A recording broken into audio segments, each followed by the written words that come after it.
The Black Cat Lounge is sponsored by Paranormal Oddities, the little store with the big heart, Niagara at the Western Block, one of the top-rated haunted destinations in Western New York, Dragonfly Art and Soul, metaphysical goods and classes, Mystery Control, your go-to feed for science, magic, true crime, paranormal, and much, much more.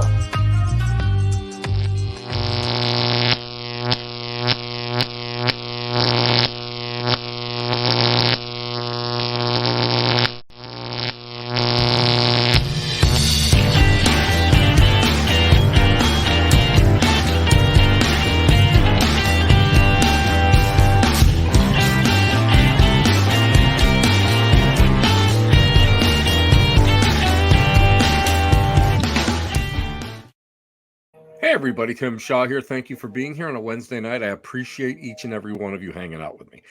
I got a great show. Every one of my shows are great, but today is even a better show because I get a chance to talk with somebody that I never get a chance to talk to. It's amazing. We go to some pretty high powered events together. We never get a chance to stop and talk. We were just at Mansfield, at the Mansfield Reformatory Psychon. What a parapsychon, that's what it is. What a great time it was. It was so busy we didn't get a chance to talk. And what really hurts is he was in my cell block. Kind of sounds a little strange, I know, but he was in my cell block. What can I tell you? It's just the way it is. Now, before we go on, I'm just going to let everybody know that we're having a little bit of problem with our chat for some reason. I'm not going to be able to see it come up. So, unfortunately, that's just the way it's going to be tonight. Anyway, what have I been doing? I've been running ragged, hanging out in cemeteries, and hoping this week I have a chance to get out and grab my can't think of the word, my camera. I want to get out and do some cemetery photographs for my own fun and just fun. I just love doing that stuff. Anyway, hey Jenny, how are you? I do see somebody in the chat room, so it's slowly coming back. I'm not sure why. The way StreamYard is. Anyway, so without further ado, I want to bring on a guy that I really have a lot of appreciation for him, and I'm going to tell you why. Because of the fact that he's adventurous. He really, I love people that do so much work for preservation. And the one thing that I can say in what I do personally is the fact that there isn't enough paranormal investigators out there doing work for preservation. I mean, let's face it, we are working with mythology. We're working with history. We're working with all these beautiful old buildings. And yet, we do not get a chance to go and talk about it. We don't get a chance to raise money for it. We don't get a chance to really, I guess, really bring recognition to that cause. So this guy is a longtime paranormal investigator, and on top of it, he's a preservationist. He's associated with the Rhodes Hotel. And we're going to talk about the Rhodes Hotel. Ladies and gentlemen, boys and girls, children of all ages, and aliens making noise above me right now, I want to welcome my good friend, Mike Couch. Mike, come on. How you doing, buddy? What's going on? How's it going? What do we got going on over there? We having a little alien invasion going on? Or? They can't leave out the aliens, right? I got to include them. I'm sitting here and I'm listening in. I'm going, yeah, those are aliens. Yep. I don't want to say they're aliens, but they're aliens. Mike, how the hell have you been? It's been so good to see you. Not too bad. Yeah, good to see you. How you been? You know what? Busy. We were talking off the air, and it's like, Mike, someday when you grow up, Mike, you'll be retired like me. And you will wonder how the heck did I fit my life into that little track of time when I used to go and I used to work. So that's going to be fun. I can't wait for you to do that because I know you're going to be like me because you can't sit still. Now, do you remember the first time we met? God, that's been a while. Where were we at? I can't remember where we were at. Randolph Infirmary. It was Randolph. I was thinking about that the other day. I was just like, where was that? It was Randolph. It was Randolph Infirmary. It was the Yeah. very first event that they had there. Mm-hmm. I had gone and I had bird dogged for paranormal lockdown, and I got them in there, Yeah. for an episode, and it was a lot of fun. But again, we didn't get. How come we didn't talk then, Mike? We didn't. Isn't it? It's crazy. That was another thing we were talking about, like before we came on. It's like we spend the entire weekend in the same building when we like go into these events and stuff, but yet you cross paths and like I remember last year in Michigan, we had enough time to say hi and how's it going, and That was it. talked 5 minutes maybe the whole weekend. I think I passed you twice on the escalator. Yeah, it's like, hey, how's it going? Yeah, that's basically what it was like. I think we shook hands as you were going up and I was going down. Yeah, reach over a little fist bump or something. Yeah. Oh my God, yeah. But I mean, at Mansfield, I mean, we were only what 5, not even 5 booths over, 5 cells over, 5 cells over. Yeah. We were Mike and I were close enough to do the Morris code on the bars if we really had to. Yeah, we're almost cellmates. Mike, I couldn't think of a better guy to share a 4x6 with. But change your mind after a little bit. No, I don't think so. The only thing that we fight over is sharing the blade for our heads. That's the only thing that we probably fight over. Yeah, Mike, let me ask you a question now. A lot of people know. I mean, I kind of was brought up in spiritualism and all that. Mike, what led you to be interested in the paranormal? Because it's like I'm not. It's. I won't say it's unusual, but when we all kind of started. No, well, you started because I started as a kid, but it was sort of like questionable. People really didn't know, what and how to get involved with it. What brought you into it? Oh, a weird story, honestly.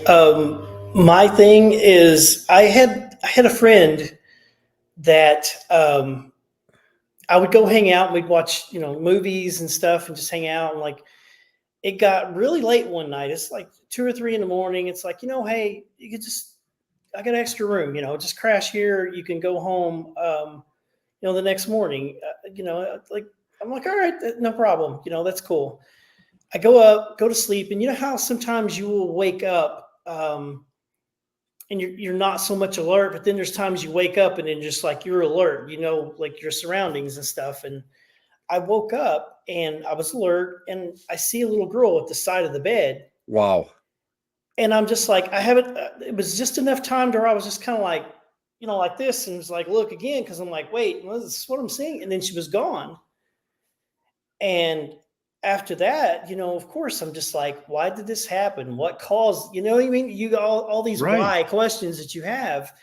So then I just kind of, start researching and just, I'm just like, why is this happening? What caused this? I know what I saw. But, and at that time, it wasn't long after that, my sister started going to Waverly Hills and she started volunteering there. And then, I went down, I started volunteering and, then like over time, I started doing a lot of the private and public investigations at Waverly. So, you get just all those curiosities and just questions and stuff. So then you start, how it is, you just branch out and you start talking to all these different groups that come in. Yep. And, getting their theories and their ideas and thoughts and all this stuff. And just all these years, like, it's crazy how like things have changed so much just from that one experience. It's been nuts.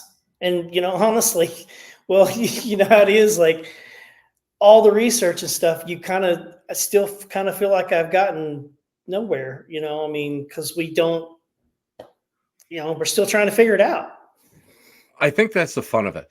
And Christina would like to know, what did your friends say about the little girl? Probably when, you kind of, Yeah. Apparently, the next morning I was acting kind of weird because it's still kind of spooked from it. It's the first time anything like that ever happened right. to me. Yeah. And they were just like, "You okay?" And I'm like, "Yeah, yeah, I'm all right." And they're like, "Did you see the little girl?" And I'm like, "Why didn't you tell me about this before?" It's like this is information. This is information that would have been, like nice to pass on before going up there. It's like, oh, by the way, there's this little girl that haunts the place. She might turn up and you're, in the room tonight. Yeah. It I don't know, you know, I think I think no matter where we go, I think like attracts like, which is one of the natural laws of Hmm. spiritualism. I feel that we're just brought into it. I feel that we are just led into it. And uh it's just natural for us to be taken and directed to these locations and then have something like that happen to you. Now, were you Yeah. afraid when you saw her? I wasn't. No, like, I was, yeah, I wasn't afraid of nothing like that. I just more stunned, I guess, like, because I looked and I'm just like, I know what I just saw, and you know how it is. Then all those questions are on your head. Just, Yep. you're wondering like, Absolutely. what just happened? Absolutely. A lot of people, and Kenny, who was just on, let me just put his name back up here. Kenny, I was just on his show yesterday, and it's going to be, it was podcasted. It's going to be on tomorrow Okay. at 7 o'clock locally here in Western New York. Kenny had asked me if there was anything that kind of scared me or whatever. And I got to tell you, I don't like the dark. And the reason I don't like the dark is because I bump into things. And that's because I've always had one eye that's always been stronger than the other. And I had a cornea transplant in this eye. So at night, I really don't like working at night. But outside of if something like appears, like jumps out at me, let's say a cat or or a felon, depending where we and Mike, where I'm talking about. Some of those locations we've been at, Yep. felons have jumped Yep. out at us. Um, Yep. I'm never like afraid. I think it's like one of those things where you're like, ooh, wow. And you get that kind of rush. Yeah. And I think it's when the logical mind, when you start to think about it later on, you're like, holy crap, what was that? Yeah. And but I mean, even in my own house, I've had sightings in this new house, Hmm. and it doesn't really scare me. It doesn't really shock me. And I think that, well, first of all, that comes from years and years and years of being a spiritualist and having that being brought up into it from a little kid, but also the realization that they're just, they're just there, Yeah. and you just, whatever. What's a place? Because let's talk about being scared. Let's talk about being scared. And Mike, you know what the number one tool in my paranormal bag is? The What's number one that? tool, dude wipes, just to be on the safe side. I was gonna wait for you to finish drinking when I said that, but I Yeah. said no. Yeah. Before, yeah. I'm gonna let you Yeah. spray it. You were waiting for me to just like, yeah. Oh, but yeah, whenever I do a class, it's so funny because what Hmm. I'll do is I'll I'll unpack my bag. I'll unpack everything, Hmm. and that's the last thing that I pull out, and everybody laughs about it, and it's always a good fun time. But I Yeah. mean, I just don't think that things are like all that scary. I don't think the paranormal's that scary. Yeah. You know what? Oh, I know what I was going to ask you. There's two things I'm going to ask you. So, first off, what kind of scares you? I don't like spiders. Oh, I know oh, it's like very completely off, but I no, guess no, no. I How mean you many run times, around in some of Mike? these places, you run into Oh spiders a my lot. God, Mike! I was down in the bottom of a church, not a couple years back, and I was crawling literally to get a trap door. to get into the church because the church was locked. And, nobody showed up to let us in. So I was letting myself in, breaking and entering, what are you going to do? But down in that basement, I swear to God, the spiders were like the size of like half dollars. And you would walk through and you would just move the web and the web just went, it was, I'm looking at, I got the heebie jeebies thinking about it right now, Mike. Yeah. Oh, no, It's I funny agree with you. because it's funny, you like I can go in these locations and something will happen. I will go towards it because I'm like, what, I got, you got Exactly. to investigate, see what's going on. But Exactly. I run into that, like if I run into a spider web and there's spiders there, I go the opposite way. I'm just like, no, I'm done. It is funny. Hey, Brad Kling, Brad and his Hey, brother Brad. Barry just returned from a successful tour in Australia. And That's awesome. Brad went and had me do a voiceover for them for their grand entry, which is great. But I was so thrilled. Good to see you, Brad. I'm glad you made it home safe. But Yeah. it's so funny, but you're right. We'll run towards it. And I don't know how many people that I've talked to said, "Are you out of your mind? Are you out of your mind?" And to me, when I was young, Mike, they always said to me, "Well, you never have to worry about the dead. The living are the ones that you have to worry about." And I've always espoused that. Yeah. So, and it's true. And it's true. I've never had anything bother me, when it comes to that stuff. But let's talk about, now I've worked and I'm gonna do just a sidestep segue for you. I'm gonna ask you another question. This is a good one, right off the top of my head. Demons, Mike, demons. What do you think that they're as populous as TV would have us think? No. I I honestly, all these years of being all these places and everything, I've never experienced anything that I would think to be demonic. Isn't that amazing? Isn't that amazing? I've I've hung out with some grumpy entities, Yeah. some not so That's happy yeah. entities. Yeah, Yep. I mean grumpy or you know, let's face it, I've been pushed, I've been scratched up at the Mm, Western Block in Lockport. I was pushed right to the ground. Not in a violent way, but enough to, knock me down yeah. and knock my sneaker off. Went 4 feet flying in another direction. God. But yet I have yet to find what I would classify as demonic. Now I've worked with two exorcists over the years and I know, like you, I mean, you and I get a chance to really rub elbows with some really cool people. Yeah. But I got to tell you, I have yet to find anything that's been that bad. Yeah. Scared, unhappy, brokenhearted, but Yeah. never anything that is like, you know what, my main objective is to Mhm. destroy the human race or something of that nature. That I have yet to find that. And I've been doing this you've been doing that for how long have you been doing that, Mike? I started 2006, 2007, something like that. That's when I first started getting into So things. you And got yeah. I mean, you got some backing. I mean, I've been 20 some years I've been doing this. And wait a minute.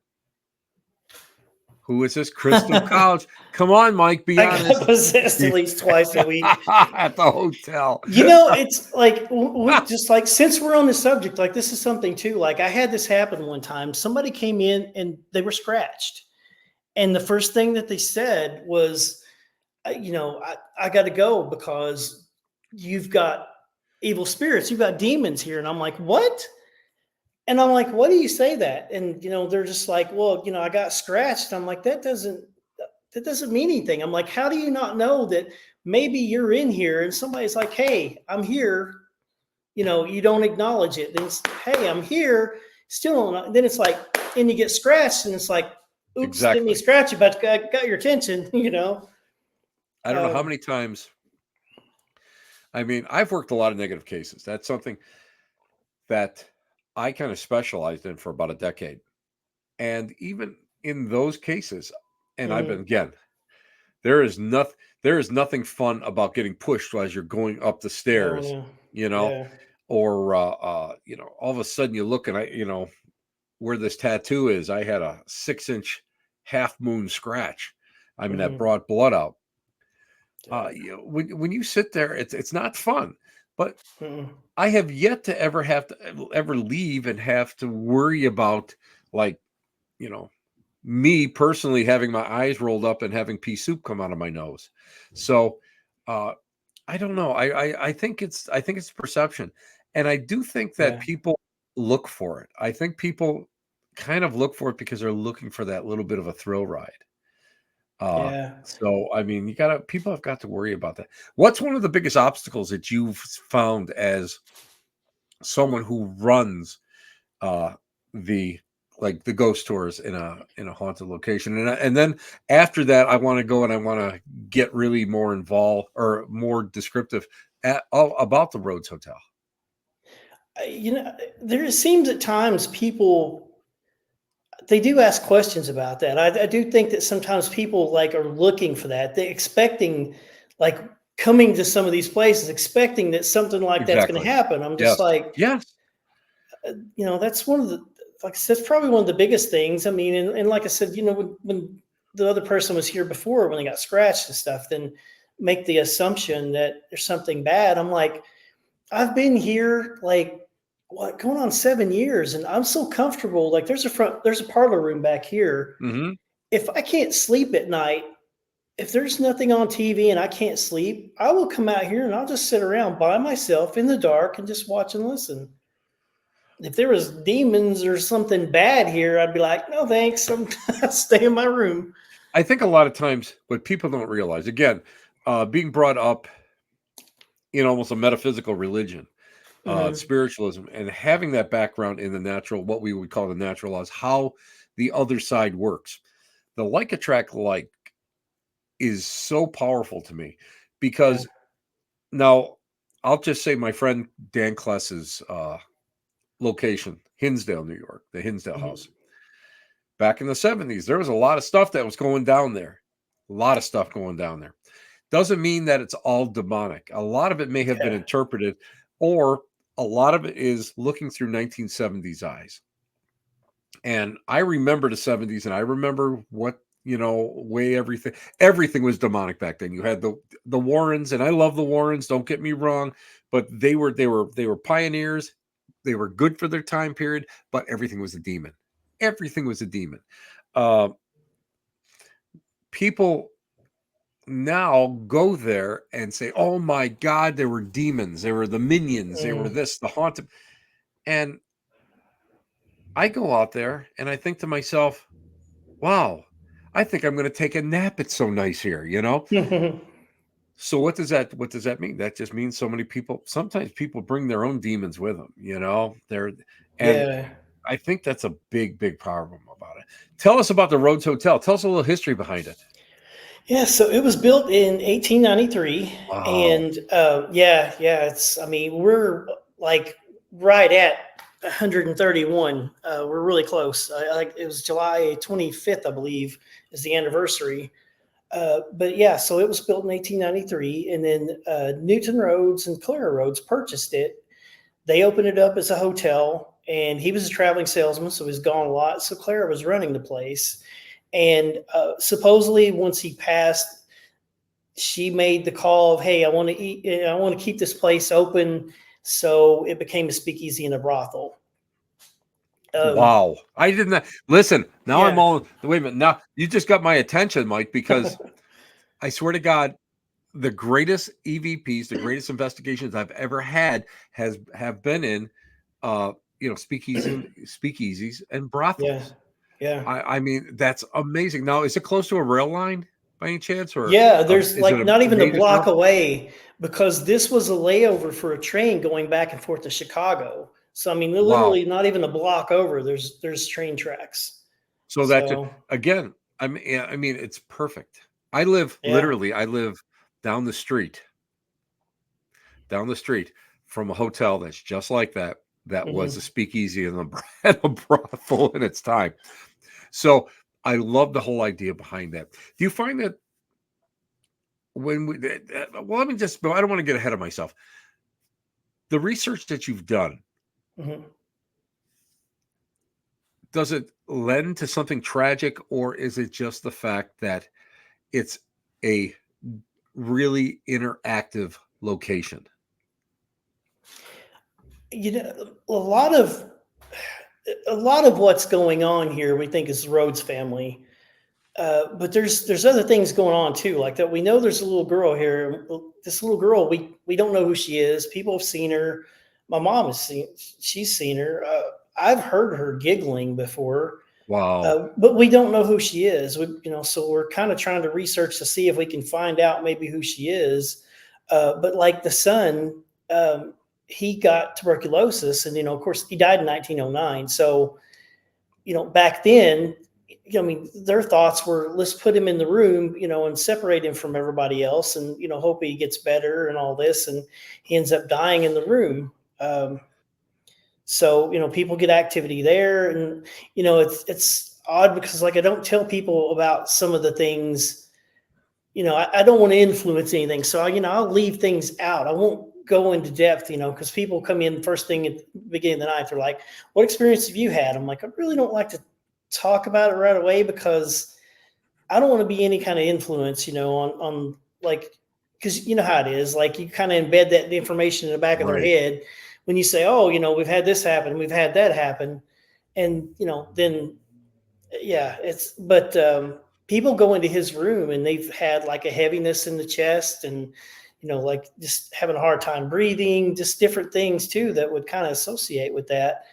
And that's interesting when you don't tell them anything about it, and then they've said that, oh, they didn't read up anything on the place. But one thing I do want to talk about though, like speaking all this stuff, all these years of the history of this place being passed down, we're not sure exactly where this originated at, but there's been all this story about excuse me, there was a preacher that hung himself by the name of Lester Poor. And like we've looked and we've kind of tried to find out about this guy and research and stuff. And late last year, my sister and I, and then our friend Gina that helps us, with the tours and stuff here, like if we're gone and stuff, we went and we were doing all this research, and then we find the census records. He was boarding here. This preacher was, but then we found his death certificate, and he died in 1967 in Washington State. So now, as of the time period of like finding this out last year, we're going back and we're trying to correct this and tell people, because there's all these YouTube videos and like all the stuff that's out there saying Yes. this happened. So now we're like, well, okay, we got to backtrack on this, and we got to make this right. We got to tell everybody, hey, this didn't happen. We do know he was here, but he didn't hang himself. I think one of the, don't get me wrong now, social media and YouTube and all the videos, they're boons for us. They're just boons for us. It's a phenomenal thing. It helps us. It spreads the word, Mm-hmm. especially especially when you're trying to go and preserve a place.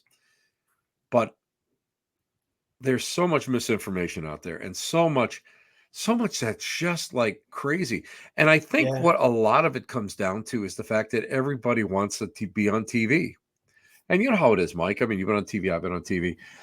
It's no big deal, but they Yeah. think that it's their little bit of fame, so they need to sensationalize things, and they'll get a hold of a story like that, and they will run with it, and then they Mm. will wrap their investigation around that story, and then put it out there for the public. And the public, who doesn't know any better about the location, goes, "Oh my god, oh my god," and then Yeah. then when people come in, you go, no, that's not right. That's not right. But Yeah. but the problem is once it's out there, it's hard to Yeah. reel it back in. Yeah. Yeah, I mean it is it's tough. I mean, but every group that comes in, you know, and something that to add more to that whole situation, all these years, like, and you know, I might be wrong, maybe I don't know, and throw your input in here on this too, but like my theory is like because even before we, you know, found the information, oh, this didn't happen, you know, I was getting people all the time saying, "Oh yeah, you know, we went in the preacher's room and we had this and stuff. We got information, you know, like we got things that supports, you know, him hanging himself and stuff." And like, you know, one of my main theories I'm going back to now is just like, what if all these people being told this all these years over and over, they come in and they're manifesting this into something that didn't happen. You know what I mean? They're feeding all this Yes. energy and it's turning Yes. it. And they're like, oh, we're getting this, Yes. you know, yeah, we're getting this stuff that supports this happening, even though it didn't. Sometimes I find that people create their own thought forms Mm-hmm. by going and repeating something that people are constantly like saying. Uh, and the old adage, you know, say a lie long enough, it becomes the truth. I Mm-hmm. think that happens vibrationally. And if there is intelligence that we're working with, I personally have found that if I come into a location with preconceived notions Mm-hmm. where this is what I expect it to be, I'll get that. Yeah. I'll get that. I'll get that information. I'll get that, an EVP form. I'll, ask for knockings. The lights go up, that is, I think it's human nature, but I think I really think vibrationally and frequency wise, we're creating the thought forms. Yeah. It becomes almost a representation of the Philip experiment in 1972 up in Toronto with creating a nobility and doing contact work from it, and these things take on a life of its own. Yeah. And what I found is that, especially like at Hinsdale, one guy comes up with something, people propagate it. I come in. Now, I was there since 2011. Mm-hmm. I come in, a couple weeks ago. Guess what happens? I'm going to get that. I'm going to get that name on my Ouija board. I'm going to get that name on an EVP. Mm-hmm. It's not true, but I believe that the personalities on the other side are already trained, like Pavlov's dogs, to spit this stuff out. Or it's a reaction. It could be a residual, maybe in nature, Yeah. whereas you're asking a question and it creates a trigger, and bang, and next thing we know, Yeah. the name comes out. So I mean, Yeah. there's a lot of theories that go along with it. Oh There's a lot yeah. of theories. What Yeah. was it like? What was the Rhodes Hotel like during the Depression and the Flapper era, and tell us a little bit about that. You know, the front parlor here, like they use to gamble.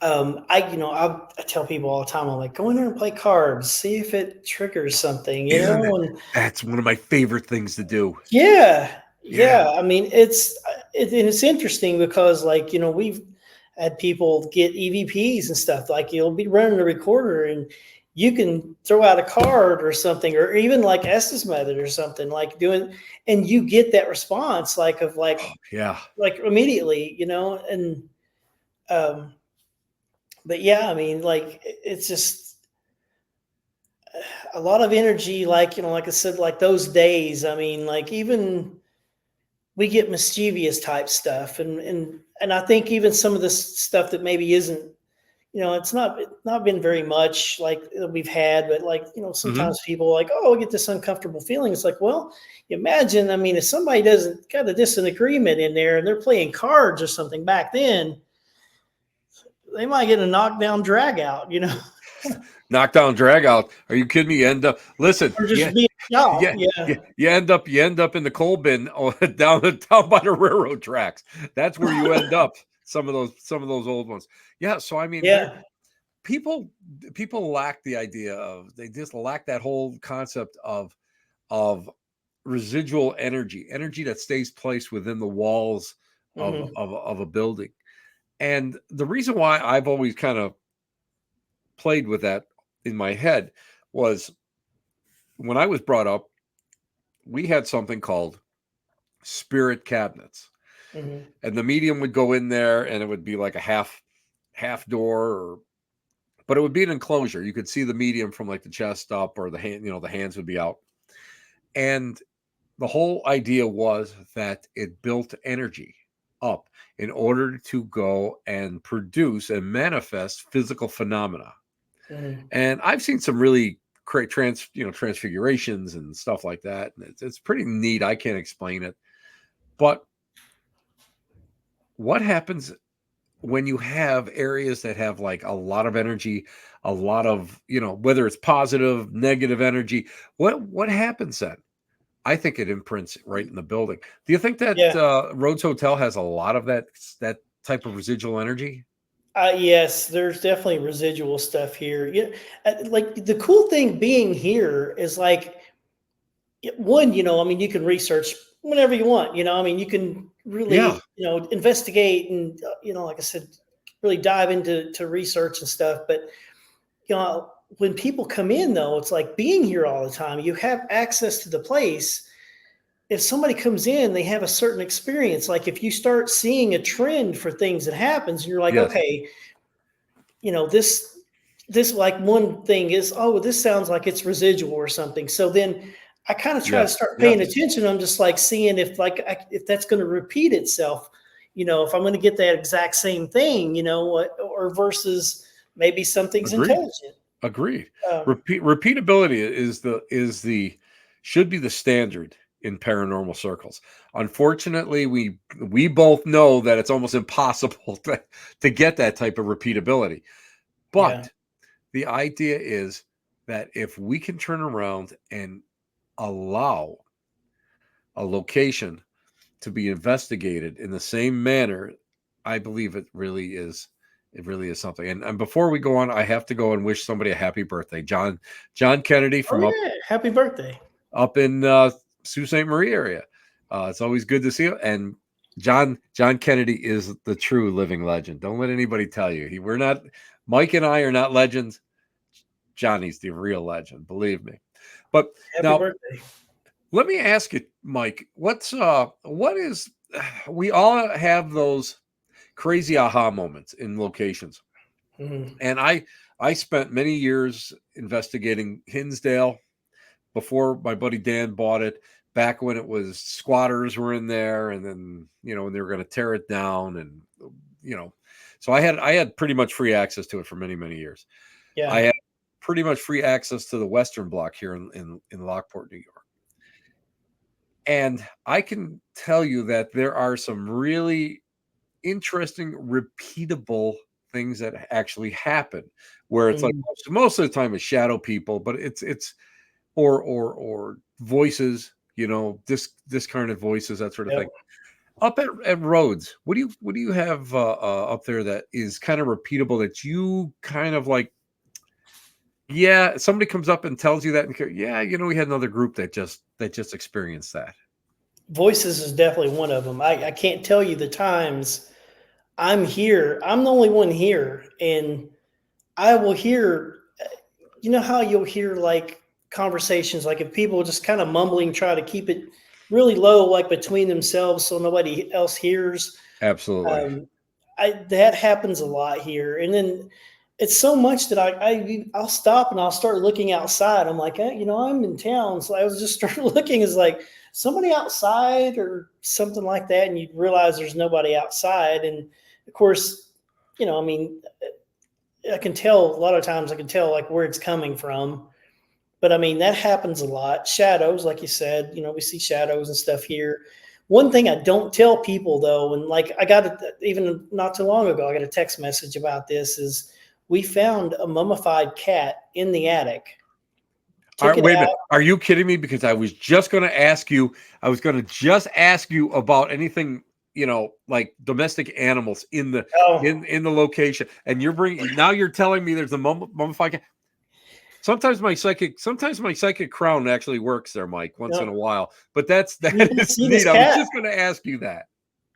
People see this cat, and like, Wow. and it's like, it's not that I don't believe people, like when they say that they've gotten, so they're like, oh, you got to check this out, we caught the cat. It's like, oh, really, did you, and there was a night, and of course I still don't have his footage. I didn't get it from the group, but there's a parlor room over here on the other side of me, and in the parlor room that's like right on the other side of that room there, like there's two parlor rooms together, and it's got a piano, and there's like a little piano, the seat. They show me this, like somebody walks from in here in the dining room into that room, Wow. and it's like they Wow. spooked the cat. You could see what looks like a cat. I mean, like you can see it, an image, and it runs and it jumps up on top of this piano seat. And I'm just kind of like, and they're like, what do you think? And I'm like, I can't explain that. I don't know. But I mean, people have heard meowing here, like inside the building. There's no cats in the building. Um, Even not too long ago, this has probably been maybe about a month ago, we did a public investigation, and a guy sends me, I always put a number out here, like back on this little picture frame back here. And I'm like, if you need something, you got questions, call me. It's what I'm here for. Right. And he sends me a text in the middle of the night, and he's like, hey, you have a cat here? And I'm like, hold on. I said, give me a minute. I'll be back. I'll be out there. Hold on. So I come out, and I'm just like, all right. So, I'm like, tell me what happened, and he was like, he was saying that he was sitting in the front parlor room on this side. And then on the one over on this side, he's like, it looked like a black cat sitting on top of like one of the chairs there. And he said it just jumped off, ran into the hallway, and it just disappeared. And I'm Wow. like, there's no cats here. Um, but yeah, it's interesting that multiple people get this from time to time. It happens. It's not all, it's not like frequent, but it happens enough to where it doesn't surprise me anymore. Somebody be like, oh yeah, we thought we saw a cat. And, oh yeah. And like, it feels like a cat brushing up against your ankle. People have said that. I mean, a lot Oh, of that's things with cool. this cat off and on. That's cool. I love that. I think that's fantastic. But I think because Yeah. you know what I love about that is because it gives true character to the location. Yeah. A lot of people look at locations, especially historic locations, two-dimensional. I blame the way we were taught history. Especially my generation, the boomer generation. It was flat, wasn't exciting. It was myopic, and there really wasn't any kind of like any kind of like passion to it. They wasn't three-dimensional. And Yeah. I think what happens is when you go to a location like that and you do pick up an animal entity or an animal spirit where you either see it or hear it or feel it brush up against you, all of a sudden it kind of opens your eyes, and now the location becomes three-dimensional. It becomes an actual place where people lived and died. And I think that's what I love about it. Uh, that story is not so unusual, especially in hotels such as Yeah. yours. I think that's great. Yeah. Yeah. Another story. Let me just throw this one out here because this is the first here. Um, there's a security camera that used to be outside the side door, and it would kind of go along like, the side of the building. But the people, they had their car was parked just out of the range of that camera. And the lady had her key fob kept going off. It was like the car alarm kept going off in the car. And she's like, oh, maybe I'm bumping it, something like that. So then Right. she puts it back in her backpack. It goes off again. She takes it back out. And she does this like, 4 or 5 times. It keeps going off. So then she eventually takes it out and lays it on the table. And she's just like, all right, I'm not going to put it back in the backpack because it keeps going off. It goes off again. So they go outside to see if there's anybody outside maybe messing with the car or anything like that. nobody around. They asked me, they're like, did you see anybody in the cameras? I'm like, no, I didn't see anybody on the camera. It's kind of, it's out. It's kind of out of the way, where it's not in view. But anyway, we talked about this a little bit, and you know how it is. Like logic, we try to think logically. Is like, can we explain Right. what's happened before we say, oh, it's paranormal? Exactly. But, Exactly. yeah. But I mean, this happens. Well, then she goes and she like, she checks her phone. She's got all these notifications, and she looks, and then she's just like, huh? And I'm like, what? And she shows me her phone had all these updates on here, these notifications saying rear occupancy detected in the back seat of the car. Really? This is a Tucson SUV.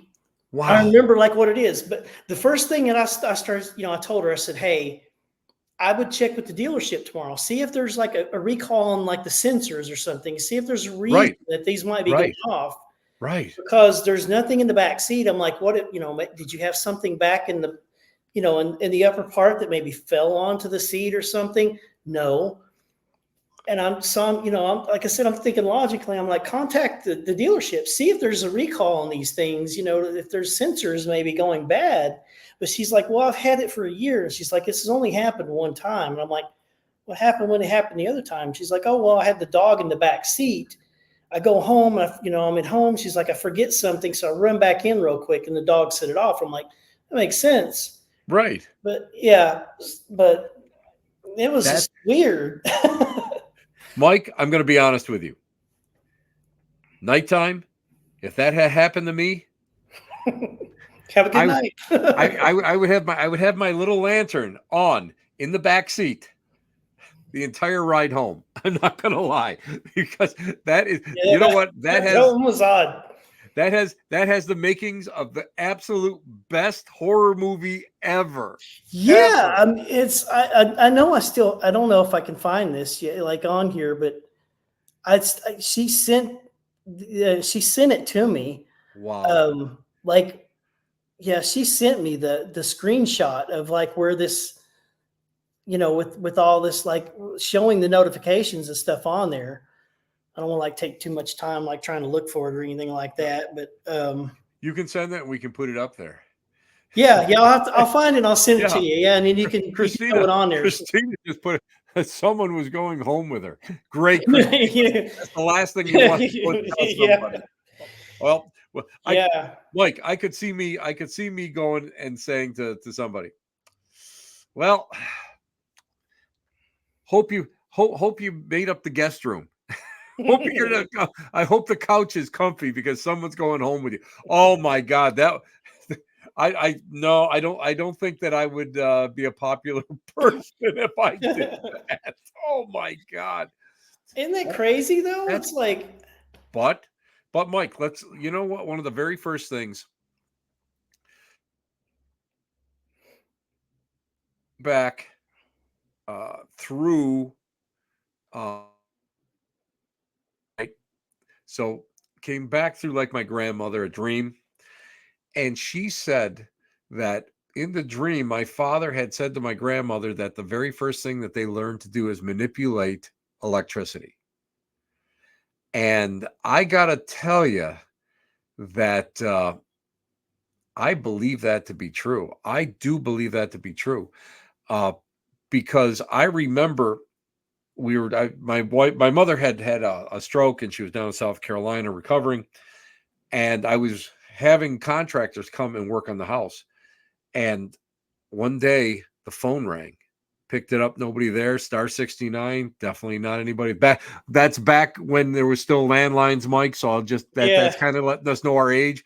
But it's one of the first things that you think of is that it's a manipulating. It's somebody is trying to get a hold of you. Somebody's trying to make an impression upon you. That's fantastic. Let's talk about some of the definite needs of the Rhodes Hotel. Well, with any historic building, how like this one, it needs a lot of work. The front porch is in really bad condition. We need to restore that at some point. The project right now is we're trying to get new siding on the building, especially the west side. Like, yeah, that west side there. As you can see, the siding is in really bad condition. It's getting all the weather over the years. There's trees over there and stuff that just, yeah, I mean, it's getting really weathered over there, and we need to do something about it. So we set up a fundraiser. We're trying to that's one of the first things we're trying to tackle is that, because that, especially just that particular side. But I mean, we need to do both sides.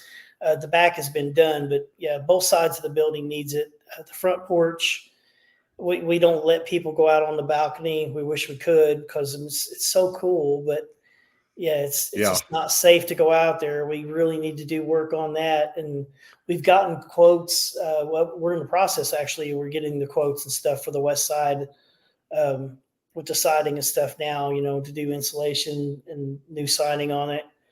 Because obviously, we want the building. It'd be nice if it stands for another 131 years. Right. Absolutely.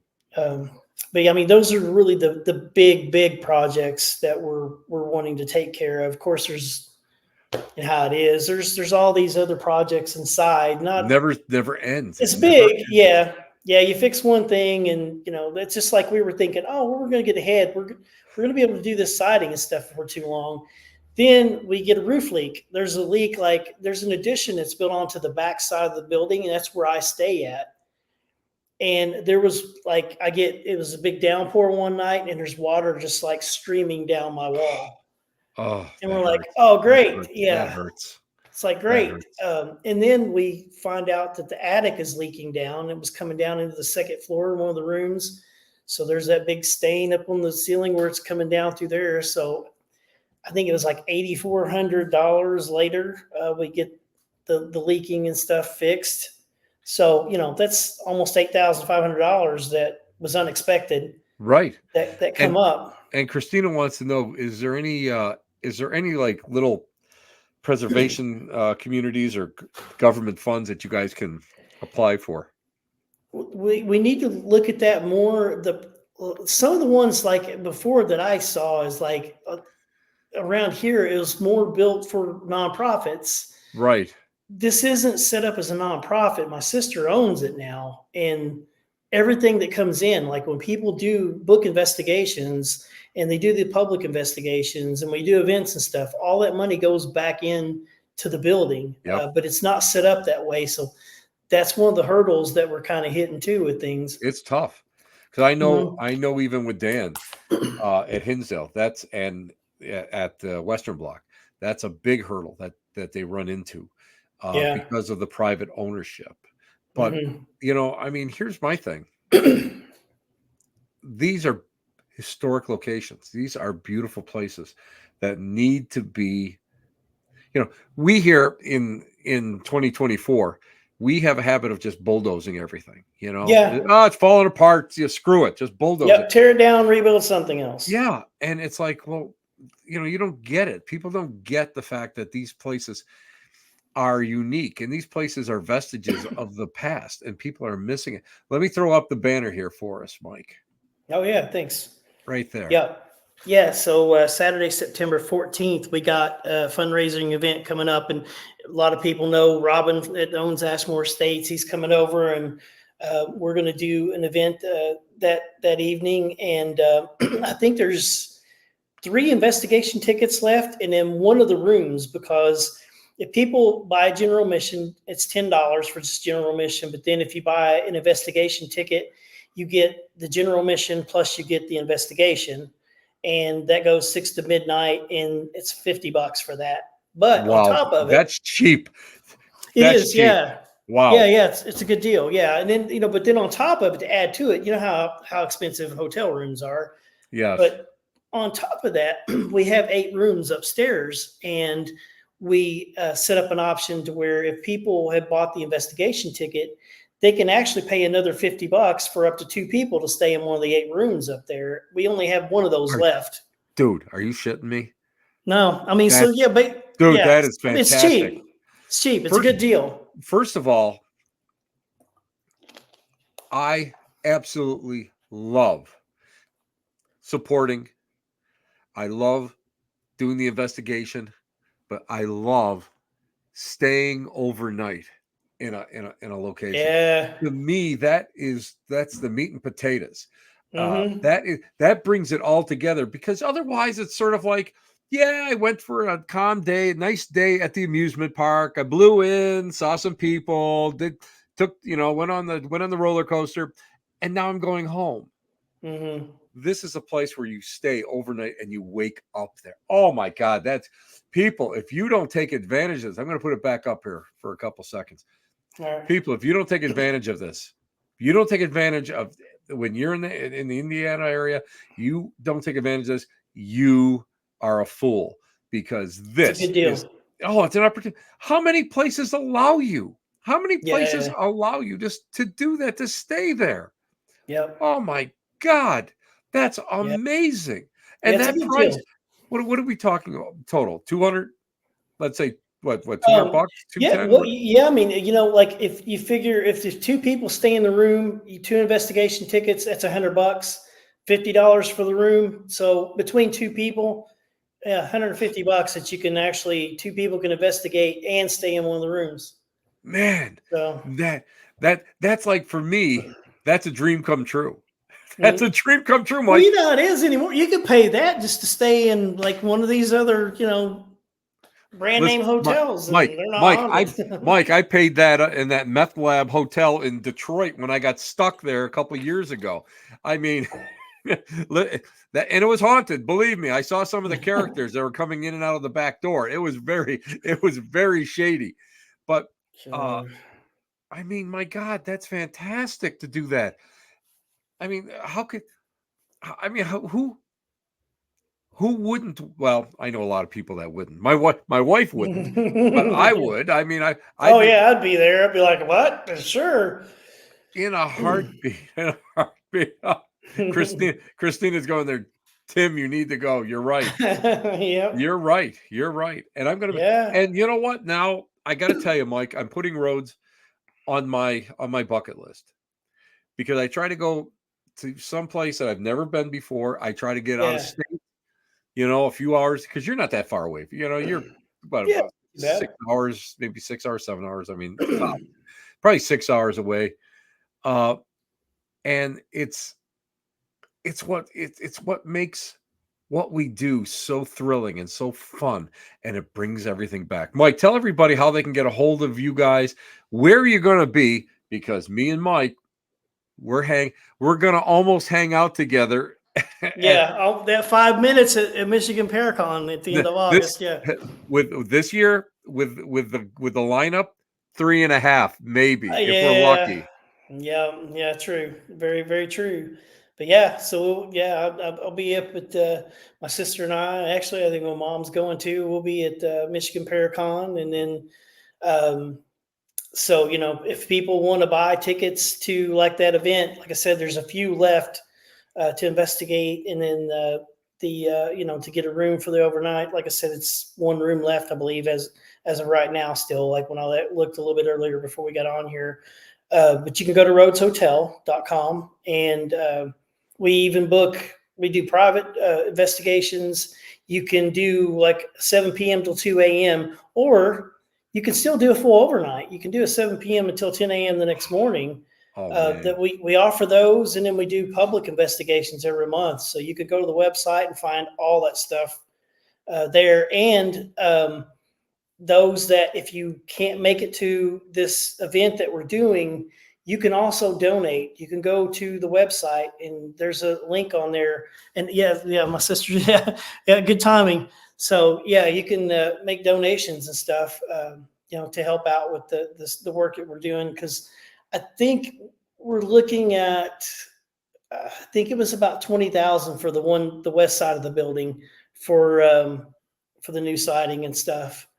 I think that was one of the estimates that we got to give people an idea of what we're looking at. And if we sell this event out, like Robin, my sister, and I were talking, and if we get this event sold out and maybe pick up some donations along there or something, we can probably raise a couple of grand from this event alone. That would be But great.